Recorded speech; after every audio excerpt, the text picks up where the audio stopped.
আসসালামু আলাইকুম। আমি আজকে ডিম দিয়ে ফুলকপি ভাজি করব। ফুলকপিটা দিয়ে দিলাম তেলে।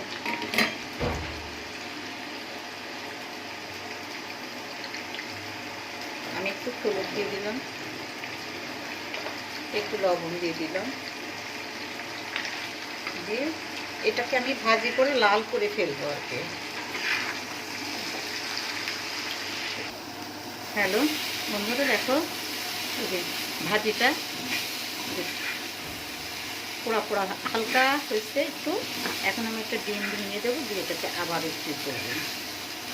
এখন আমি এটাকে নামিয়ে ফেলব। এটাকে এখন নামিয়ে ফেলবো। আমি একটু তেল দিলাম,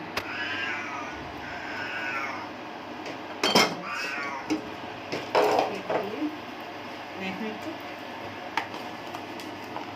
পেঁয়াজ দিব,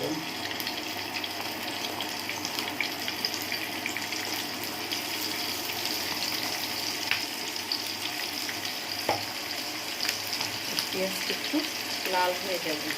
পেঁয়াজটা আমি একটু লাল করে ভেজে নিলাম, কাঁচামরিচ দিলাম কিন্তু একটু। এখন আমি ডিমটা ভেঙে দেবো।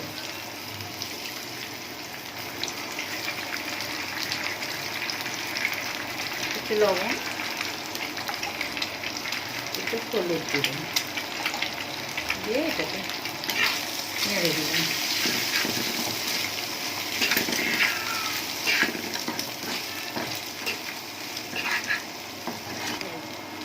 যে ডিমটা দেখেন আমি কেমন করে ভাজি করে নিলাম, ডিমটা ভালো করে ভেজে নিলাম সুন্দর করে। এখন এটার ভিতর আমি ফুলকপি ভাজাটা এই যে দিয়ে দেবো।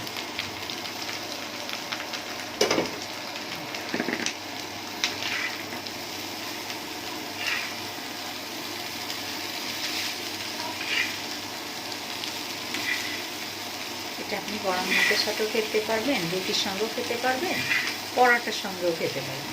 ভাজিটা খেয়ে দেয়, অনেক মজা লাগে। আচ্ছা, আজকে আমার মেনুতে আছে আমার এই ভাজিটা যে সুন্দর যে জুজু করে হয়ে যাবে। এই যে ফুলকপি ভাজিটা। আচ্ছা, আজকে আমার মেনুতে আছে ফুলকপি ভাজি, ডাল আর শুকনো মরিচ পেঁয়াজ ভাজি দিয়ে আলু ভর্তা। এটাই আজকে আমার মেনু। আল্লাহ হাফেজ।